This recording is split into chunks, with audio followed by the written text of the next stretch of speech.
Bienvenidos al Autismo y Yo con Miriam Gimal. Hoy tengo un súper invitado. Ustedes muchos conocen a mi queridísima la doctora Sara Fima, que tiene un espectacular hermano psicólogo clínico que vive en Madrid, el Alberto Fima. Bienvenido, ¿cómo estás? Muchísimas gracias, Miriam. Encantado de conocerte y de colaborar en este espacio. A mí me emociona porque yo siento que toda tu familia está hecha para ayudar a otra gente. O sea, Wow. doctores, psicólogos, o sea, siempre una familia de mucho servicio y pues para eso estamos muy agradecidos. El tema de hoy es un tema importante. Eh, el tema es la negación. Hmm. Ahora, hay personas que están en negación y no tienen la menor idea de que lo están. Porque cuando uno escucha la palabra negación, piensa, no, es un autoengaño completo. Es decir, yo, aunque sé que mi hija tiene autismo, estoy diciendo que no lo tiene.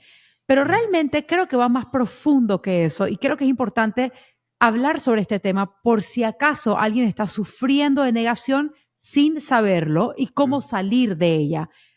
Vamos a hablar, ¿qué es la negación? Ok.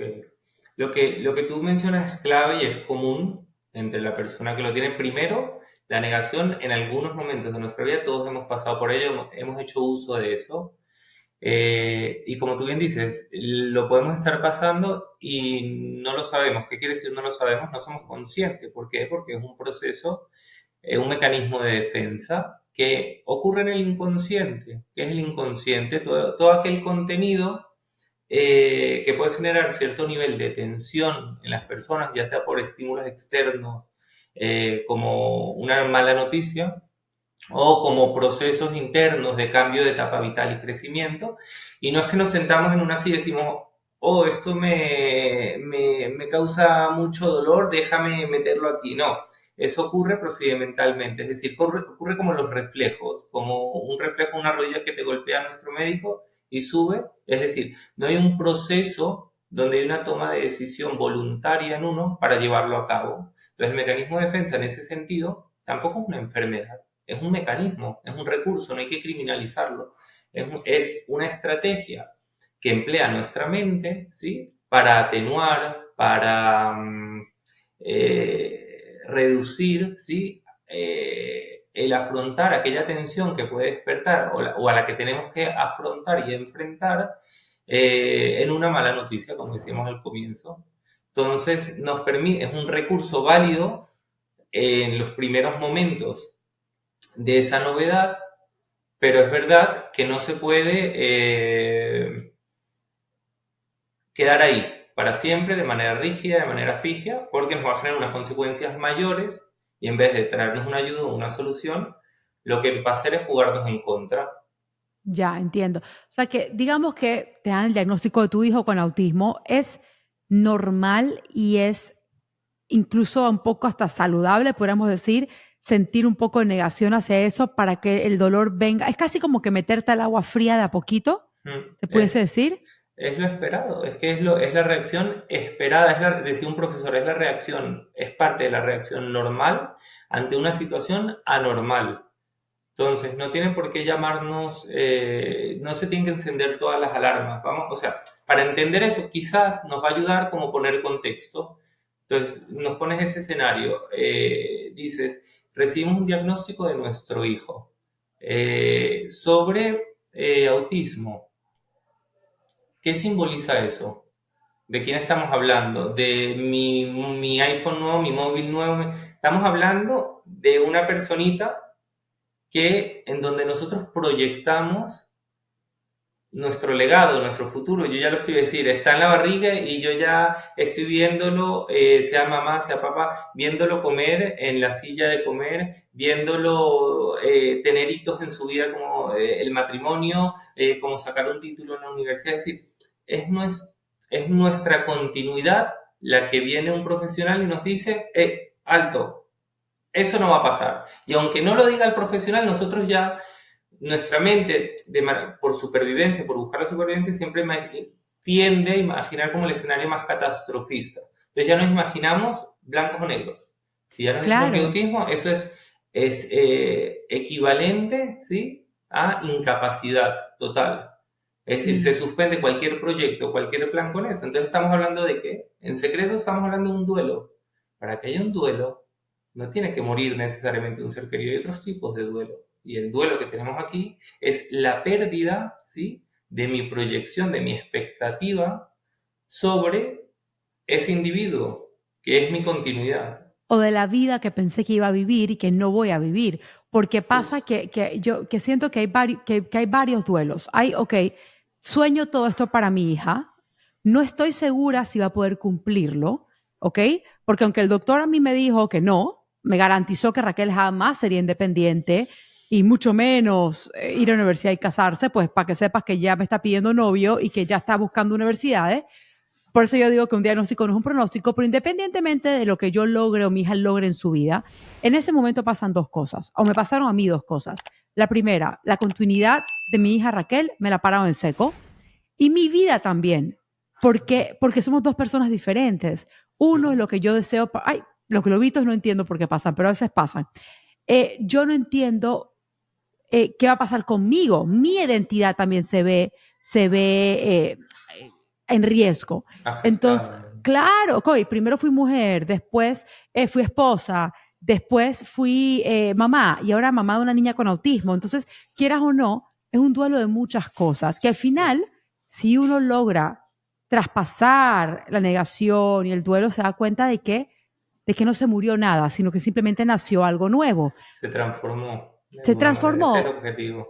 por supuesto, pero antes de llegar a esa transformación, ¿verdad? Pasa mucho, la gente pasa mucho dolor. ¿Y por qué, Alberto, yo quiero hablar de este tema? Porque hay muchas personas como yo. O sea, yo estuve en negación 3 años y no lo sabía. Mm. ¿Por qué no lo sabía? Porque esa etapa principal de negar, no, mi hija no tiene nada, ¿verdad? De no dejar que nadie me hablase del tema, se transformó en, bueno, ya sé que tiene, una parte de mi cerebro sabe que tiene, pero la otra parte quiere ocultar lo que eso significa. Se la llevé a todos los centros de terapia con una urgencia porque yo quería que me la curaran a algo que no tiene cura. Entonces, o que me la arreglaran. O Exacto. sea, mi hija se convirtió en un proyecto. En vez de yo Ujú. reconocer a Raquel como mi hija, era mi proyecto de vida. Y Mm. eso es muy doloroso para el ser querido. Entonces, ¿cuánto tiempo es normal o sano ese tiempito de negación o como lo quieras llamar hasta realmente uno empezar a trabajarlo? Ujú. Entonces, esa negación de esa experiencia que has tenido tiene que ver con que hay cierta conciencia de la realidad, ¿sí? No es que perdimos contacto con la realidad y entonces negamos, que sería el caso como más patológico, más difícil, más complejo para el profesional de atender, que negamos rotundamente que está pasando algo en mi hija. Y hay otros escenarios más atenuados donde una parte de mí quiere pensar que distorsionar la realidad, que a lo mejor no es esto lo que tiene y tiene otra cosa más leve, o a lo mejor es un mal diagnóstico, o a lo mejor hay un tratamiento eficaz que hace así con una varita mágica y la cura, o a lo mejor, entonces, la negación es como recurso útil, ¿sí? Lo normal es que dure, seguro que desde el primer momento de la noticia, ¿sí?, hasta unas semanas, ¿sí?, y quizás no extenderlo más allá de meses, es decir, de esa primera etapa. ¿Por qué? Porque si no, nos bloquea y no nos permite centrarnos, ¿sí?, hacer esa toma de conciencia, permitirse sentir esas emociones que despierta, esas emociones quizás asociadas a la tristeza, a la frustración, que nos permite procesarlas, ¿sí?, para avanzar y de un modo más práctico tanto, por un lado, como tú diferencias, tanto dar una atención, ¿sí?, más objetiva ante la realidad que hay para mi hija, ¿sí?, Ujú. cuanto antes, y también para mí adaptarme, ¿sí?, a mi nueva realidad. Es decir, Mm. una familia, seguro que lo sabes perfectamente, una familia cambia totalmente ante un escenario así. Es decir, se modifica todo, los Así. tiempos, los recursos, las dinámicas de la familia, el tener los grandes muchas veces sin querer, los grandes olvidados sin querer son los hermanos, pues es algo que a menudo nos encontramos. ¿Por qué? Porque como ellos los asumimos como más independientes y volcamos las energías limitadas al fin que tenemos para acudir a esta urgencia. Entonces, siempre y cuando, para cerrar esa respuesta a esa pregunta, la negación no debería pasar más allá de semanas, porque si no lo que hace es generarnos una carga de energía psíquica aquí en la mente, en el pensamiento, como una lavadora que no pare, ¿sí? A un tiempo físico real de acudir a un especialista, acudir a otro, consultar con este, lo que hace es obstaculizar esa progresión, ese avance y esa adaptación esperada ante esa situación anormal, y anormal entendido como casos excepcionales, casos de la minoría. Sabes que yo te escucho hablar y yo me meto en mi tormenta un poquito de vuelta y quiero desempacar la tormenta porque creo que mucha gente la vive. Eh, Uno empieza con esta negación, este dolor muy fuerte y sí, se olvida de los otros hijos, del trabajo, de la pareja, de los amigos, de uno mismo. Luego tienes que hacer algo porque vamos a estar claros, tapar el sol con una mano no vas a poder. Se empieza a gastar un montón de dinero en terapias, yo llegué a comprarle agua mágica a un señor que me la vendió, ¿ok? Mm. Y decía Magic Water, o sea, yo soy una mujer inteligente y pensante y yo hice eso, ¿ok? Entonces, ¿qué onda con esto? Que cuando de repente yo me voy a ver, estoy completamente enterrada, ¿verdad? Abajo de algo muy oscuro que Ujú. tomó 3 años desenterrar.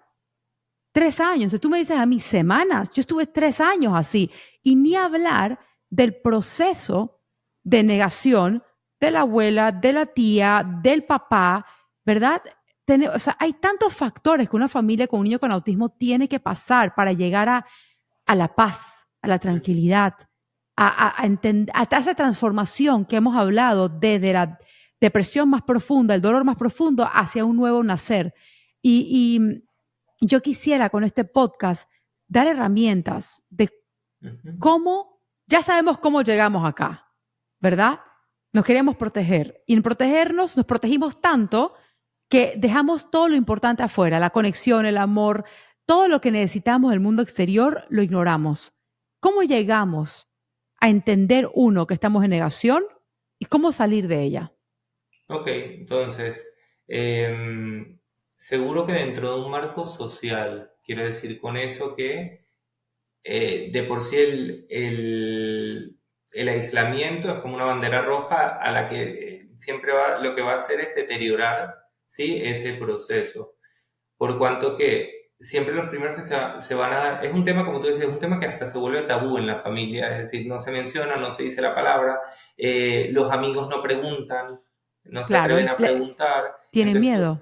tienen la mejor intención del mundo, el mayor cariño del mundo, ¿sí? Pero no hay un manual, no venimos con un manual, ¿sí? Cuando vamos a ser padres que dicen, bueno, en caso de usar esto, en caso de, o de amigo de padre con autismo, en caso de tal, no tenemos ese recurso. Entonces, con buena intención vamos según lo que creemos que es el sentido común, ¿sí? Más inexpertos, más expertos. Entonces, en la medida que podamos normalizar esa realidad,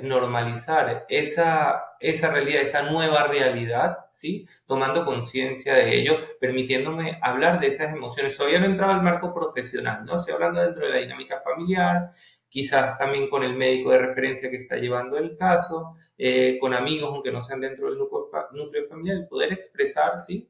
Cómo me siento, ¿sí? Porque estudios históricos y recientes ante enfermedades de hijos, ante situaciones graves de hijos, nos dicen una y otra vez, ¿no? Que, por ejemplo, si lo pones en tablado, enmarcado en género, ¿no? A los hombres, por ejemplo, les pasa que están más irritables, ¿sí? Y lo que enmascara, lo que subyace, ¿sí? Decía Greenberg, un teórico de las emociones canadiense, que lo que hace es encubrir la emoción primaria que está sufriendo, que tiene que ver con una tristeza profunda, por eso que hablábamos al comienzo. Entonces, en la medida que yo pueda encontrar un espacio seguro, que me sienta confiado, que me sienta válido, que la sensibilidad no la asocia a vulnerabilidad o a fracaso, ¿sí?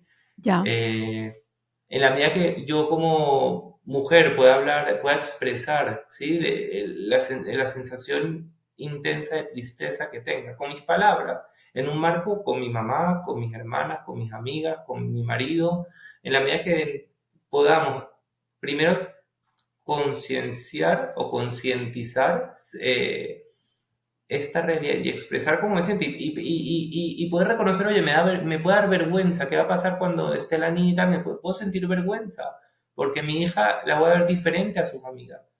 O puedo sentir culpa porque algo habré fallado en el embarazo, quizás. Me siento muy culpable y permitirme llorar y preguntarme, bueno, y esas lágrimas que van cayendo, como dicen los gestálticos, ¿qué dirían si hablaran? ¿No? Y decir, hacer ese ejercicio. Un recurso también, por ejemplo, escribir. Hay pacientes, por ejemplo, en terapia que dicen, no, no, yo escribir, no me metas por ahí. Hay otros que les encanta, ¿no? Entonces tenemos, por ejemplo, un blog común donde pueden ir soltando por asociación libre todo lo que van pensando alrededor de eso. Entonces tiene que ser Sin un... juzgar. Sí, por Dios, O sea, sí. yo me quiero meter acá un segundo. Lo que yo entendí de esto está muy bien explicado, porque realmente fue la manera que yo salí de la negación. Y sí, fuera a través de la vulnerabilidad, ¿verdad? Pero es cuando tú dijiste algo importante, dijiste, es cuando nosotros podemos ver que nuestras sensibilidades no son vulnerables. O sea, a ver, ¿qué quiere decir para mí eso? Al principio yo pensaba que la palabra vulnerabilidad, es más, y si buscas su significado en el diccionario, te sigue diciendo que tiene que ver con debilidad, ¿verdad? Fragilidad, lo mismo pasa. Fragilidad.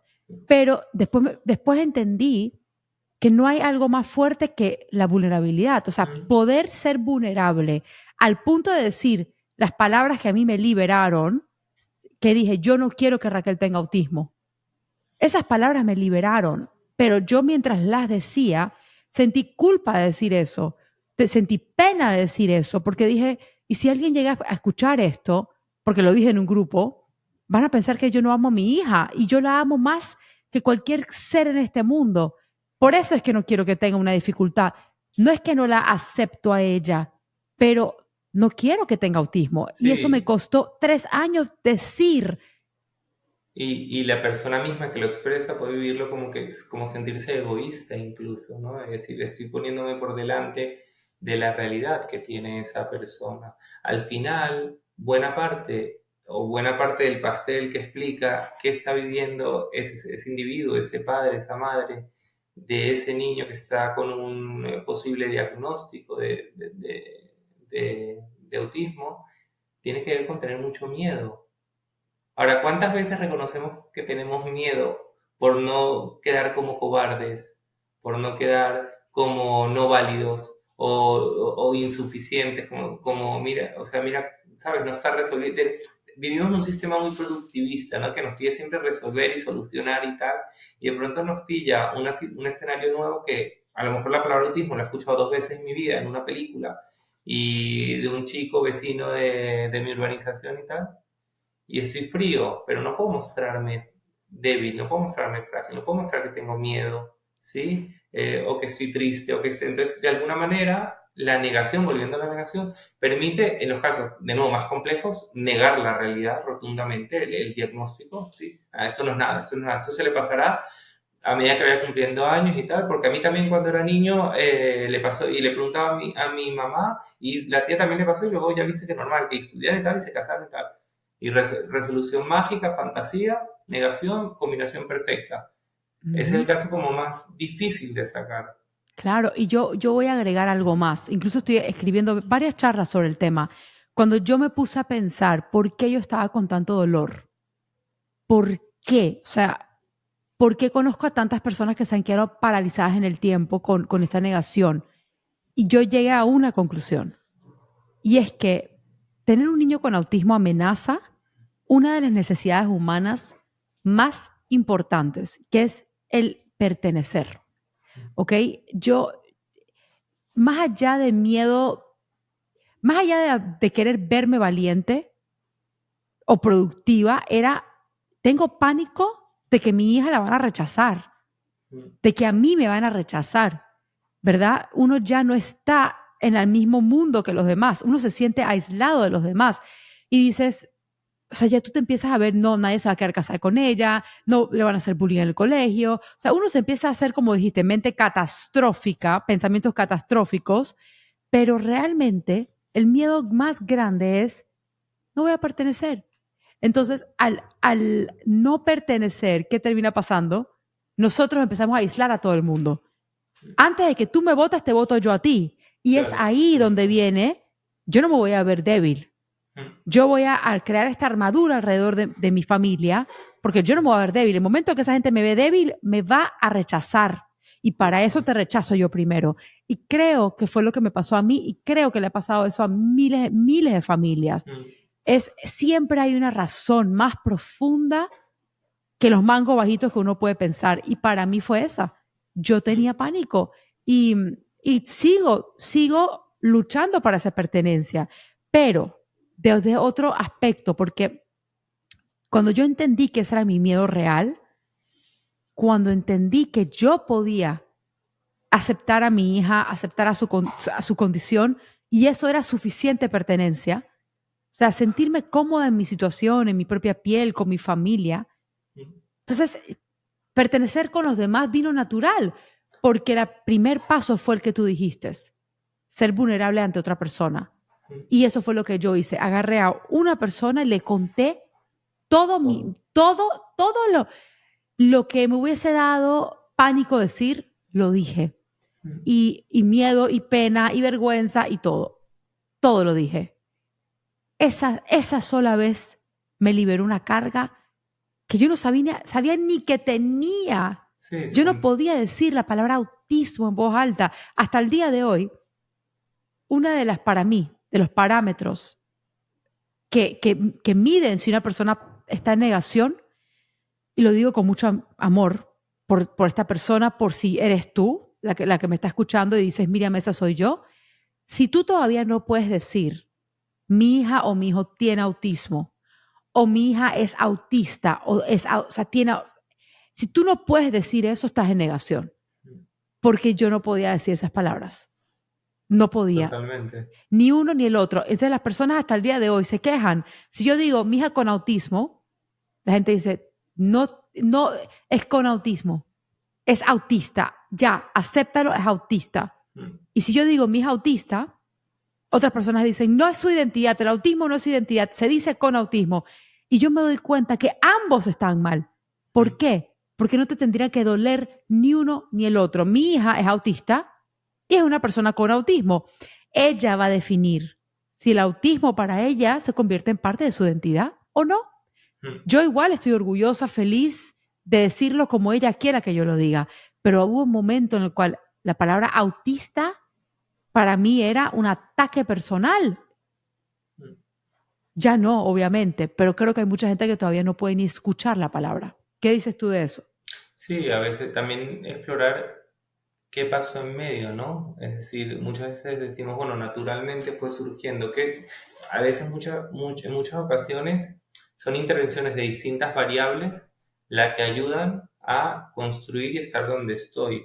Desde recursos humanos, desde libros, desde charlas, es decir, desde la interacción con, por ejemplo, ayuda mucho, una de las variables que más ayuda es hablar con padres que han pasado por lo mismo, ponerse en 100%. contacto, decir, oye, mira, me encuentro en una situación tal, aunque no lo quiera decir, ¿no? Aunque sea una amiga la que me ponga en contacto con esas personas que a veces pasa, porque, de nuevo, volvemos a la pertenencia.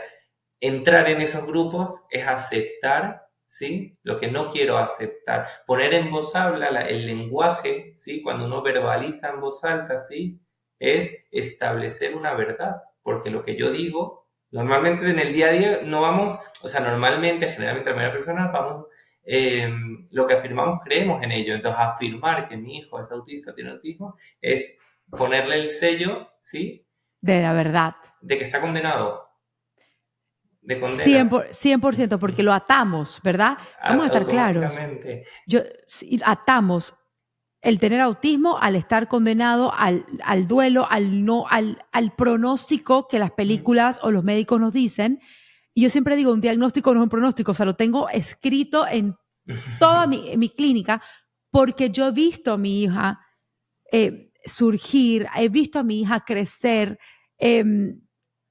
Yo sé que no es verdad de que están condenados, pero la mayoría de las personas todavía creen que están condenados. Porque también entra una variable que no hemos mencionado hasta ahora, miren, una variable que tiene que ver con la necesidad de control. Los seres Ok. humanos necesitamos tener certidumbre, no incertidumbre. Si ahora nosotros tendríamos incertidumbre tú y yo de que el techo se va a caer en donde estemos, pues no podríamos tener una charla, una No, conversación normal claro y que no. natural. Entonces necesitamos colocar nosotros que tenemos el control de que eso no va a pasar, ya sea por probabilidades, por experiencia previa, por pronóstico, etcétera. Entonces, cuando viene un agente externo llamado médico, ¿sí? Y nos dice, esto es lo que hay, ¿sí? Me quiebras mi control. Y cuando me quiebras mi necesidad de control, entra la incertidumbre. Y cuando entra la incertidumbre, entran los mecanismos de defensa, entra la negación para tratar de atenuar, como decíamos al principio. Por ejemplo, hace unos años ya un padre, ¿sí? Que vino a terapia eh, porque su hija adolescente la habían diagnosticado con un cáncer, ¿sí? Mm. Y él llegaba a terapia enseguida del diagnóstico, ¿sí? Entonces, cuando esa persona se presenta delante de ti, se sienta en tu sofá, en tu sillón, en tu silla, con una libreta y te notifica, ¿sí? Mi hija tiene cáncer, ¿me puede usted por favor dar las pautas que tengo que seguir eh, para ayudar de la mejor manera en casa, tal? En el papel, si no te lo voy redactando yo con la sintonía que lo estoy haciendo, y en el papel suena bien, ¿no? Son un padre que se está implicando, colaborador, tal. A mí me sonaba más un padre robot, ¿no? Es decir, que está protegiéndose, está negando, en este caso, no la realidad, sino que está negando las emociones. ¿Por qué? Ya. Y es una manera, y esa manera, esa libreta, ese papel, esa búsqueda de terapia, de acudir a un profesional que ha trabajado con cáncer y tal, es una manera de recuperar ese control. En el fondo lo que necesitaba era, después de unas sesiones, era Romperse. aceptar, abrazar a ese niño interior vulnerable, frágil, atemorizado, triste, frustrado, impotente por no poder hacer más, ¿sí? Y la libreta, evidentemente, ya sabes dónde se quedó, en el carro, guardada, no hacía ninguna falta. Al final la persona necesita de alguna manera recuperar por eso a lo mejor nos dispersamos un poco, nos alejamos. Por eso es importante tener los hábitos, las rutinas, porque de alguna manera nos hacen predecibles nuestro día a día. Y si de pronto llega un síntoma, un signo, una maestra, un médico que nos dice, está pasando esto, ¿sí? Me arranca automáticamente y me siento pequeñito. Pero la otra parte es hacer consciente ese sentimiento. Me encanta lo que acabas de decir, porque yo pensé, ok, tuve 3 años de negación, pero no del diagnóstico, sino de mis sentimientos. O sea, que hay dos tipos de negación, porque al principio sí fue para el diagnóstico, no, no, ella no, si solamente hablara no fuera autista, ya le falta hablar, cada niño es diferente, no voy a comparar, bla, bla, bla.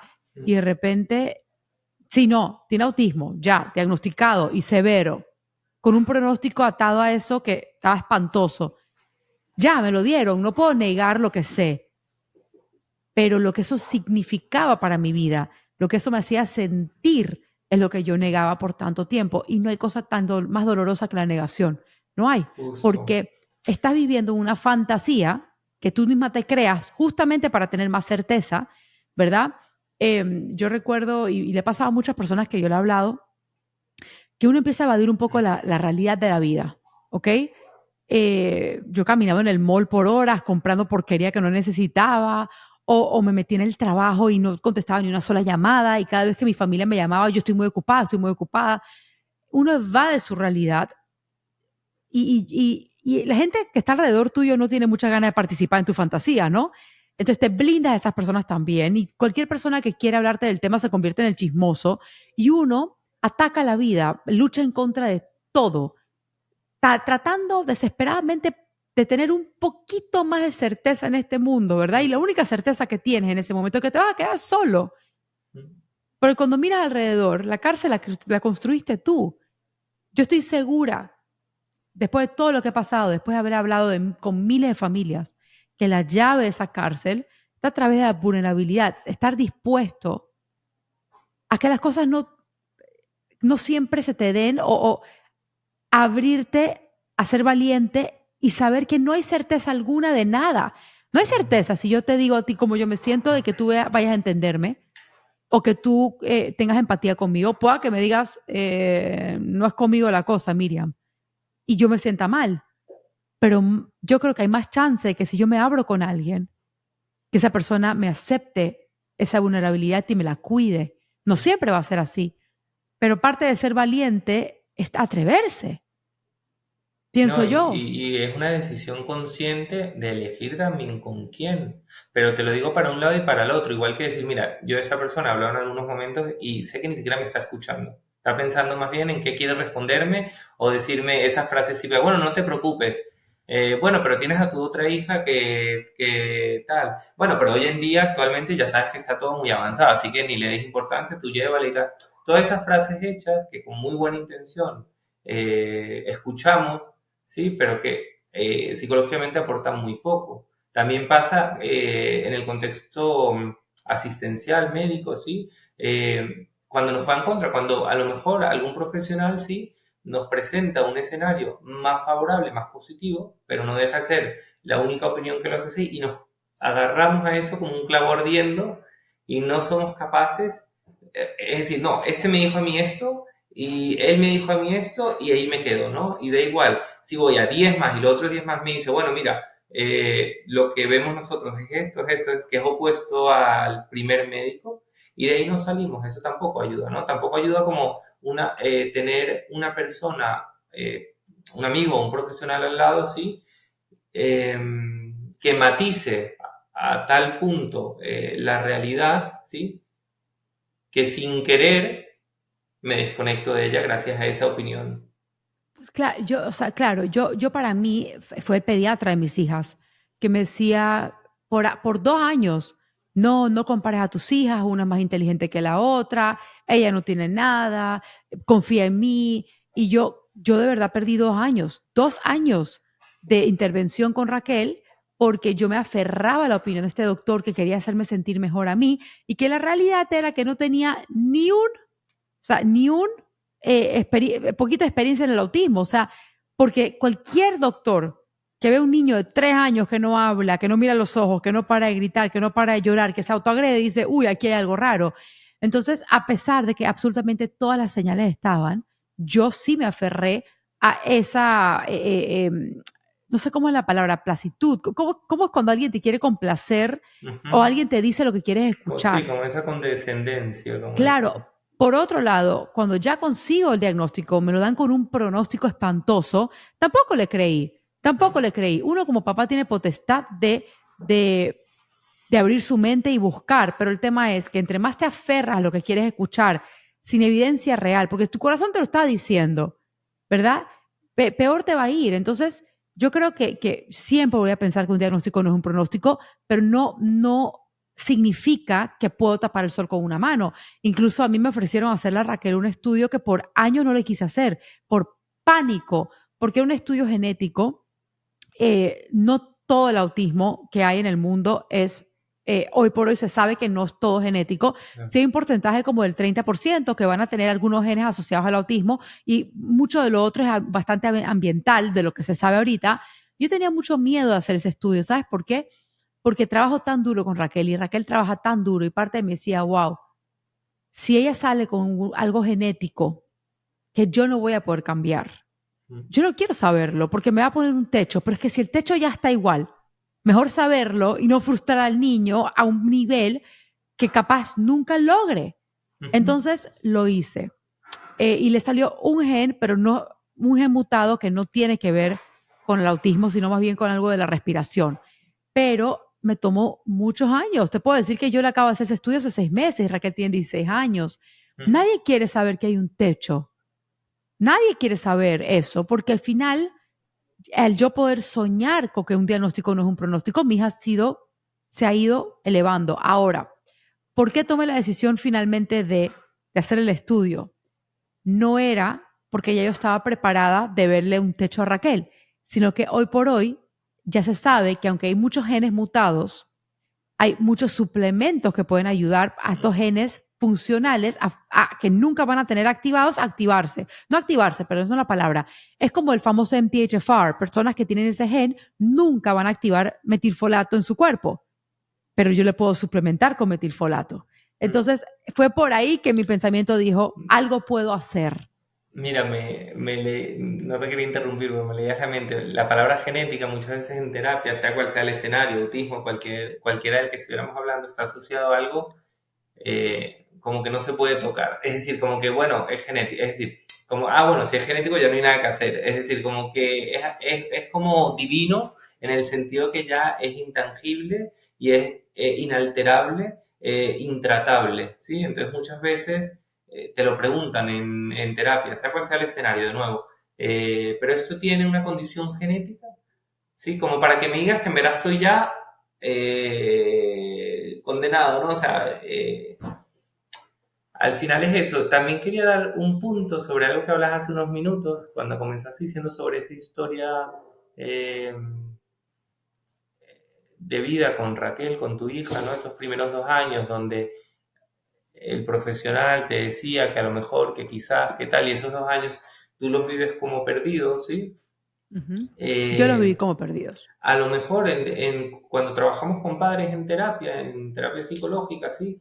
Tiene que ver con esa interpretación, elaborarla de una perspectiva distinta y decir, a lo mejor yo necesité esos 2 años entendidos como perdidos desde un punto de vista funcional, ¿sí? Para ser quien soy hoy en día. No sabría sin esos 2 años, ¿sí? También confiar y abrazar a esa mamá, a ese papá, en ese momento entenderlo, que tiene menos recursos que hoy en día, porque el de hoy jamás hubiera respondido así, pero no podemos juzgarlo, porque tenía lo que tenía, la experiencia que tenía, y necesito ese periodo, ¿sí? Para con más vehemencia, con más fuerza, ¿sí? Motivarse ante esa pérdida, ¿sí? Y ser más eficiente como hoy en día. Habría que ver esa persona, ¿sí? Si no hubiera tenido esos 2 años, ¿sí?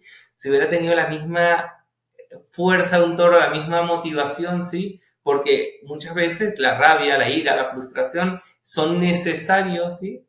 Para el bien, aunque sean en negativo, son necesarios para dar un mejor tratamiento a un hijo. A veces necesito eso. 100%, 100%, porque sin duda, esa rabia, esa pasión que yo tengo por lo que hago yo hoy, de que más nadie se crea que un pronóstico de autismo tiene que ser negativo, que más nadie pierda tiempo, es una pasión que yo tengo hoy, ¿verdad? Porque como yo perdí tiempo y ahora Dios me ha dado el don de la palabra, me ha dado un micrófono y hay gente que lo escucha, yo quiero evitarle a toda costa a otra persona perder tiempo valioso. Quiero evitarle a toda costa una lágrima de más. Todos vamos a llorar, ¿ok? El dolor es inevitable, pero el sufrimiento uno lo elige. Y ese sufrimiento que yo elegí, Mm. estando en negación por tanto tiempo, me hundió a mi momento más oscuro, toqué fondo. Entonces, para mí, si yo puedo, después de todo lo que yo sufrí, de esos años que yo sentí como perdido, esa rabia, esa frustración, tomarlo como propósito de vida hoy.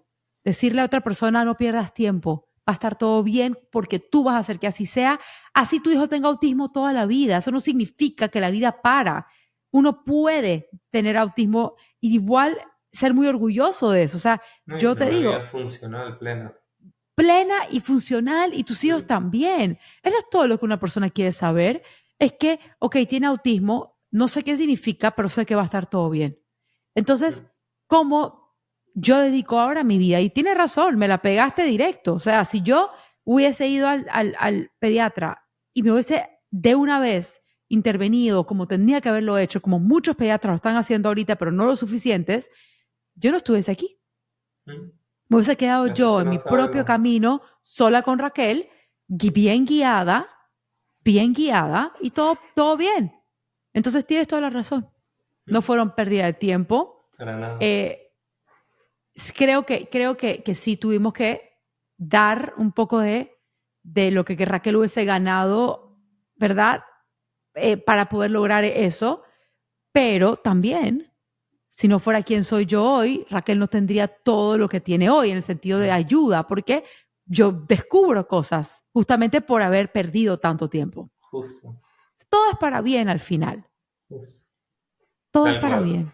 Y tal yo creo que esa certeza es la que tenemos que tener. En tu carrera, ¿cómo has logrado inculcar la certeza en un mundo de tanta incertidumbre en tus pacientes? Pues con dos cosas claves. La primera, asumir que no hay certeza, con resignación.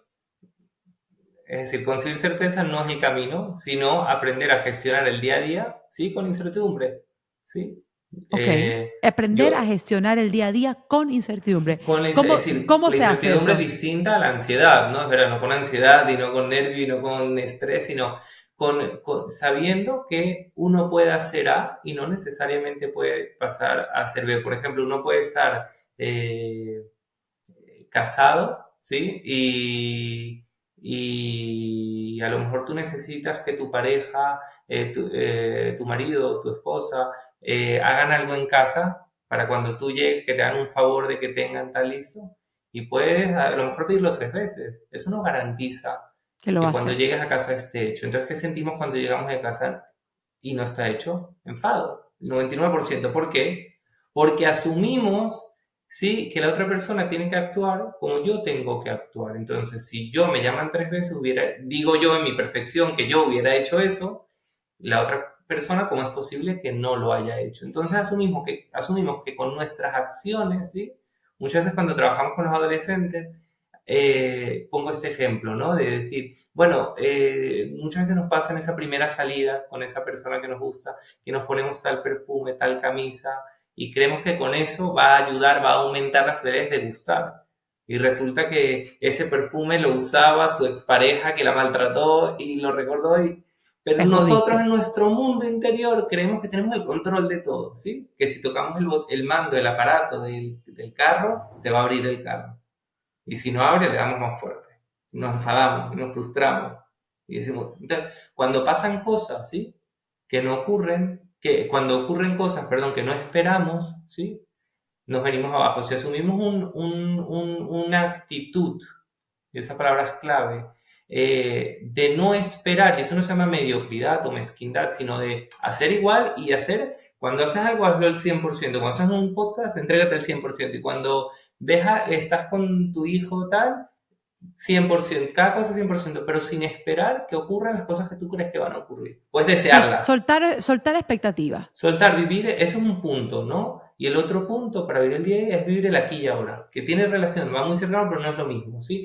Si nos enmarcamos, nos enfrascamos en el pasado, tenía que haber pasado, no tenía que haber, ¿sí? Lo más probable es que asociemos una sintomatología hacia una hipertimia, hacia la tristeza, no necesariamente un trastorno depresivo, pero sí vamos a estar dentro de la melancolía, de la tristeza, de tal, y no nos va a permitir atender, ¿sí? Ese ratito con mi hija y disfrutarlo, ¿sí?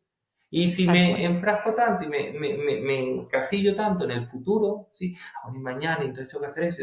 Uno puede planificar, tener su calendario en el celular y tal, pero si estoy todo el día, bueno, y cuando pase esto y pase tal, y si pasó, ansiedad, no tiene otro nombre, ansiedad así en mayúscula, ansiedad, ¿sí? Porque y la ansiedad es sana, es buena, me ayuda a levantarme cuando hay un estímulo amenazante que tengo que atender, un examen, ¿sí? O viene un león corriendo y vienen 2 días a comerme, entonces tengo que hacer algo para resolver. Vivir el aquí y ahora.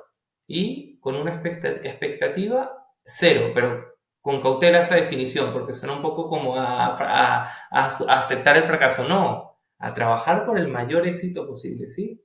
Incluso profesionalmente, laboralmente, trazar objetivos, lógicamente. Pero no esperar por defecto que el mundo gira alrededor de mí, ¿sí? Y si yo hago esto, va a pasar esto, porque ¿qué es lo que va a pasar? Que no va a pasar esto. Me va a Me voy a frustrar. entristecer, o me voy a enfadar, o me voy a asustar en demasiado. Y Bueno, las emociones son muy, muy buenas, o sea, son muy buenas, muy útiles, ¿sí? Hasta que una de ellas gobierna aquí como un invitado en nuestro apartamento que está todo, entra y se apodera de todo y empieza a mandar y nos doblega a nosotros, ¿sí? Igual los mecanismos de defensa, igual la negación. Es útil, todos son la negación, la racionalización, la intelectualización, la fantasía, cualquiera de ellas, la sublimación es muy útil. Cuando paso un acontecimiento, entonces empiezo a traducirlo, en escribir un libro, en dar conocimiento, en usar ese recurso, esa energía para hacer el bien. Todo eso es necesario, todo ello es necesario, todas las emociones, la tristeza, el miedo. El problema es cuando uno de ellos gobierna al resto. Y desde ahí se toman las decisiones. Desde el miedo tomo las decisiones. ¿Qué pasa si desde el miedo tomo las decisiones? Mejor quedarme sentado en mi habitación, que es lo más seguro, por la incertidumbre que me ahoga. Si desde la tristeza se toman las decisiones, otro escenario. Si desde la ansiedad, a lo mejor me apresuro. Entonces, si desde la vergüenza tomo las decisiones, mi hija no va a tener amigas por ser autista, porque imagínate cómo la van a tratar y lo que le van a hacer y cómo la van a señalar y cómo... Entonces, yo no quiero pasar vergüenza o no quiero pasar miedo, quizás sería el caso, ¿no? O no quiero Mm. pasar esa tristeza porque se va a sentir mal. Haz lo que vaya y siente esa tristeza, siente esa vergüenza, siente ese miedo, tómalo en conciencia, verbalízalo, normalízalo, pregúntate a cualquiera de esas otras mamás si estarían en mi lugar, ¿no sentirían lo mismo que yo? ¿No sentirían acaso lo mismo que yo? Tal cual. Y Porque al ahí, final todos ahí se somos lo acaba mismo. el juzgar, ahí se acabó el juzgar. Pero el juzgar ya no te digo con el otro, estoy hablando del juzgar conmigo mismo. Y ahí empiezo a ser más empático, ¿sí? Hablamos de la empatía, que ser empático con el otro y que lo primero es empatizar con uno mismo. Porque para ayudar al otro, para levantarlo del suelo, tengo que estar yo de pie. Pues si tengo que levantar a alguien del suelo estando yo en el suelo, No hay ya me manera. cuentas lo complicado, lo más complicado que es. Entonces, lo primero es atenderme a mí, el aquí ahora lo que tengo, y sin esperar que el otro haga B, C, D, E, F o H. Yo hago lo que creo que es lo mejor. Y luego veo qué pasa de lo que no está en mi control. Y ahí lo gestionas. O sea, uno vive lo bonito y lo malo lo gestiona. Tenemos que tener certeza en eso. Tenemos que tener certeza de que no nos vamos a echar a morir. De que tenemos un plan para el día de hoy, lo vamos a tratar de ejecutar y cosas van a pasar en el medio y tenemos que gestionar para bien o para, o sea, tenemos que arreglar lo que pasó. Pero lo Justo. que pasa con muchas de las familias, incluyéndome a mí cuando hace muchos años atrás, vivíamos o vivimos muy en el pasado lamentando que no comí bien, tuve un embarazo malo, me peleé, hay personas que dicen, ay, me siento culpable porque yo no me quería quedar embarazada y ahora salió autista, es culpa mía, o vivimos en el futuro y no se va a casar, no va a hablar, no va a hacer, le van a hacer bullying. O sea, tiene 2 añitos el niño y ya estamos que no se va a casar nunca, no va a ser ¿Y qué independiente, tienen en común una de la otra? que no Que puedes controlar ninguna de las dos. ¿Y cuál es la consecuencia? Que me paraliza, me quedo así sentado, mi cabeza no para, pues no para, dejo de dormir, se me corta el apetito, a las madres se les altera la menstruación, empiezan los dolores, somatizan, estamos más irritables, estamos más Def- nerviosos, reaccionamos nos más rápido. defendemos, nos Ujú, defendemos del mundo, ujú. luchamos en contra de todo. Esa es la típica mamá que si tú estás yendo al parque y alguien vio a tu hijo raro porque hizo un ruido y tú lo mandaste al carajo, ¿ok? Tú no estás en paz. No estás en paz con el diagnóstico de tu hijo, porque en ese momento uno todavía se está defendiendo. Van a haber personas imprudentes toda la vida, pero Seguro. también van a haber personas que no saben lo que le pasa a tu hijo. Entonces, hoy por hoy, la mujer que soy yo, si Raquel hace algún tipo de estereotipo o si corre de una manera extraña que alguien se la queda mirando, ¿ok? Dependiendo en el momento, yo lo puedo explicar o no explicar dependiendo de lo que mi hija necesita. Pero esa mirada ya a mí no me pega porque yo la entiendo la mirada. Claro. Entiendo de que mi hija hizo algo extraño y que la gente no sabe qué fue lo que hizo Raquel y obviamente la vieron diferente. Me da igual ya. En algunos momentos, cuando es apropiado, educo a la persona y cuando no, porque Raquel se fue corriendo, me voy. Pero hay mamás, muchas, que todavía van a gritarle a esa persona que miró raro a su hijo, está todavía defendiendo. Y esta es la mamá que sigue negando hasta cierto punto su situación. No han hecho Justo. paces con eso. Justo, Y pero hay que, es un proceso y muchas veces, aunque con la mejor intención, amigos, profesionales queramos señalizárselo con las palabras más dulces del mundo, a lo mejor no es el momento. Da igual, va a entrar por aquí, va a salir por aquí. está bien. Y Entonces te hay que digo, tener esa sensibilidad para saber cuál es el momento, ¿no? También para que no lo viva como un ataque, como no lo viva. Me explico. nunca es el Entonces, momento. Vamos a estar claros. Cuando una mamá está atacando, porque yo era esa mamá, o sea, yo sí. hablo con propiedad porque lo fui. Entonces, nunca fue el momento para que mi mamá o mi papá o mi suegra o mi esposo me dijera. Nunca. Yo tuve que llegar, o sea, llegar a entenderlo por mí misma. Ya yo sabía. Es una evolución personal. Es reconciliarse consigo mismo al final, si me permites. Es decir, muchas veces cuando trabajas en terapia con personas, y están peleados con un familiar cercano, un padre, un hermano, un tal. Nunca, transmite lo mismo siempre. El sentimiento es nunca hay el momento ideal para tomarse ese café, para llamarlo y tomarse ese café. Eh, Hay que hacerlo y ya, hay que lanzarse del trampolín y ya. Pero incluso hay veces, ¿sí? Que la persona, aunque quiera, emocionalmente no está preparada, por lo que tú contabas, o está muy a la defensiva, está muy resistente, ¿sí? O anula cualquier contenido que llega, ¿sí? O lo reprime totalmente y no sale a conciencia cómo lo puede percibir, cómo lo puede sentir. Entonces, al final es vivir en ese mundo de la inconsciente. Por ejemplo, siguiendo la línea de antes, una manera es ver que uso mucho en terapia como recurso, como metáfora. Al final hay que imaginarse un poco que estamos en el Amazonas, ¿sí? En la mitad de la nada nos sueltan. Y nos dicen tienes que llegar, la vida es llegar hasta el otro lado del Amazonas, ¿sí? Entonces, a veces vamos a encontrar obstáculos, a veces unos muy difíciles, a veces unos árboles muy, muy grandes que se nos van a poner así, decimos una pared, ya no puedo avanzar, ya está. Me siento y me pongo a llorar porque yo no tengo nada que hacer. A veces podemos usar el helicóptero y subir y decir, todo esto es lo que tengo, lo que me queda, no sé qué, entonces ya la ansiedad activándose. El recurso más óptimo es hacer un equilibrio de todas las herramientas que dispongo, ¿sí? Tanto internas como externas, llámese principalmente lo social, para poder avanzar en ese camino. Y si en un momento dado me doy cuenta que me he desviado no hacia mi objetivo, sino hacia allá, pero me doy cuenta, ¿sí?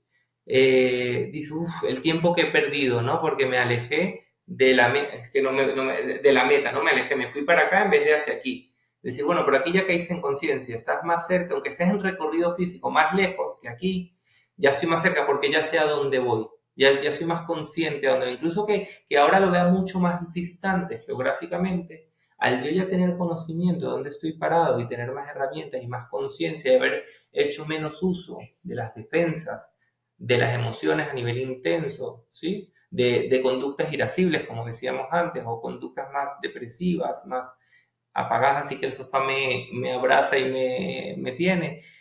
Ese punto es salud mental. Ese punto es flexibilidad, ese punto es adaptación. Pero para ello, justo lo que decías, esa mamá con esa resistencia va a tener que luchar ella y reconciliarse ella con ella misma. Da igual que tenga enfrente el mejor psicólogo, el mejor psiquiatra, mejor clínica, el mejor pediatra, da igual. Si esa persona no da esa primera invitación a su yo interior, a tomarse un café y darse un abrazo a los dos sin palabras, así, y soltar lágrimas y decir, te entiendo perfectamente, te compadezco, vamos juntas, hay miedo, hay tristeza, hay vergüenza, hay un montón de ira, hay un montón de emociones que me están nublando, ¿sí? Pero como decía Miriam antes, todo va a ir bien, va a ir bien. Cuando tú das el ejemplo del Amazonas, me hace pensar en algo que le pasa a muchas personas con niños con autismo, y es que siempre estamos buscando la luz al final del túnel. Cuando uno realmente se da cuenta que la luz está en el camino, ¿Mm? da igual en qué punto geográfico estás. Da igual si todavía, ojalá que el punto geográfico del final de tu vida quede muy lejos, porque la meta es vivir, no Justo. sobrevivir y no alcanzar un punto en el cual uno dice, bueno, ¿quién alcanzó en su vida un punto donde dijo, ya está, ya tengo todo, estoy todo bien? No, seguimos trabajando hacia nuestra felicidad, hacia nuestro entorno, hacia vivir bien. Entonces, yo diría que la negación, cuanto antes, trabajenla, pero entiendan que no hay un punto final donde uno ya llegó y dijo, ay, ya está todo No, perfecto. Es el, flexible, es el, flexible. Y pienso, una última cosa que quiero decir antes de tus últimos pensamientos con esto, porque te quedan 4 minutos y tienes que ir a ver paciente. Si algo que tú quieres que te pase, no te pasó, es por algo. Y si algo te pasó que no querías, también es por algo. Yo he encontrado certeza, Beto, yo he encontrado certeza en que lo que me pase, aunque yo lo perciba malo, tiene un propósito, porque hasta el día de hoy nunca he dejado de encontrar el propósito de lo que sea, para bien o para mal que me ha pasado. Nunca he dejado de ver cómo las estrellas se alinean nunca he dejado de ver cómo Dios y el universo a mí me impulsa. Entonces, cuando ya salimos de la negación, cuando llegamos a tomar ese café con uno mismo, cuando llegamos a validar nuestros sentimientos, cuando llegamos a aterrizar en la conciencia, las estrellas se alinean y uno empieza a entender el porqué de las cosas y el para qué de las cosas. Eso da mucha certeza, porque pase lo que pase, es para bien. Totalmente. Último consejo. No, te has dado en el clavo justo al final. Una pregunta clave que hacemos en terapia, sobre todo ante noticias catastróficas o procesos de enfermedad, cuando tienes un vínculo de confianza con ese paciente, es preguntarle, bueno, ¿y ¿para qué pasó esto? ¿Qué es lo bueno de esto? ¿Qué has sacado con esto? ¿Sí? Imagínate preguntarle a alguien, no sé, que le diagnosticaron autismo a su hijo, o que tiene una enfermedad grave, o que ha tenido un tema laboral trágico, o que, por ponerte un ejemplo severo, grave, una madre sentada en terapia así, porque en un accidente de tráfico había perdido a sus dos hijos conduciendo ella. ¿Qué le puedes decir? ¿Qué le dices? ¿Qué haces con ella? Pero llega un punto en que puedes preguntarle, bueno, ¿cuál fue el propósito de esto? ¿Qué ganaste con esto? ¿Qué ganaste con esto?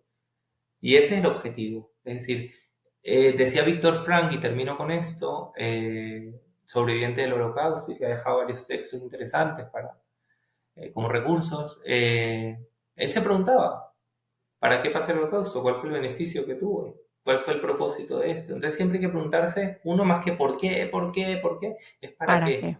¿Para qué? Es un cambio que hay que hacer. Automáticamente estamos buscando los porqués. Y lo clave es, o quizás ayuda más como recurso de equilibrio emocional en la persona para su salud mental es, bueno, ¿esto para qué es? Al principio no vamos a tener ni idea y nos vamos a enfadar, nos vamos a entristecer, vamos a llorar. Se van a acordar de Alberto y decir, ¿qué pregunta para qué? ¿A qué viene eso de para qué? Pero con el tiempo y con ese signo de ese progreso, de ese avance, va a hacer que yo pueda ir respondiendo poco a poco, construyendo esa respuesta, ¿sí? ¿Para qué pasó todo esto? Es que si no vinimos acá a aprender, ¿a qué vinimos? Entonces, o a evolucionar. Y creo que ese para qué es una pregunta que eh, no creo que nadie se hubiese atrevido a preguntármela. Yo tuve que preguntármela a mí misma. O sea, ya cuando me viene el espejo bien vista, ya cuando busqué toda la ayuda había por haber, o sea, eso fue un proceso largo, ¿verdad? Por eso es que hago lo que hago, porque si nosotros podemos ayudar a través de este podcast y muchas otras cosas que hemos hecho, que una mamá se pregunte el para qué un poco antes, créeme que sufre menos, porque al final del día, en encontrar el propósito de su vida, en cada cosa que le pase bien o mala, da certeza de que todo va a estar bien, porque así tú mismo lo creas. Uno es tan dueño de de su propio destino, de su propia mente, mucho más de lo que uno piensa. Uno dice, no hay certeza, todo es incertidumbre. No, tú haces tu propia certeza. Eso es justo, paradójicamente, sí, con eso ganas control. Con eso ganas, en el fondo, otro término, ganas seguridad, seguridad en ti mismo, lo que te permite hacer más y pensar menos. Muchas veces pecamos o sufrimos de pensar en demasía y sentir en demasía y actuar menos. ¿Y qué va a pasar cuando hable con esa persona y le diga qué me va a decir? Y estamos y luego decimos, y luego, bueno, ¿y cómo te fue? No, no fue para tanto. ¿Por qué? Porque nuestra mente es la que tiende a tener una tendencia más catastrofista, porque por protegernos, ¿sí? Mm. Lo pinta de una manera mucho más dura. Entonces, eso da control y nos va a hacer actuar más para encontrarme más en ese ideal donde quiero estar y alejarme de ese actual en el que he decidido en un momento dado sufrir y sufrir y sufrir y regodearme en ese sufrimiento con la mejor intención del mundo o por falta de recursos.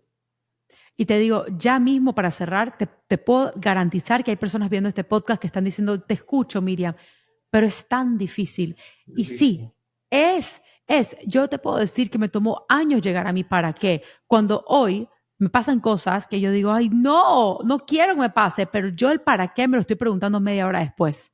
Justo. Cuando un para qué de Raquel me tomó 3 años preguntármelo, yo he evolucionado a tal punto que el para qué me lo pregunto en media hora.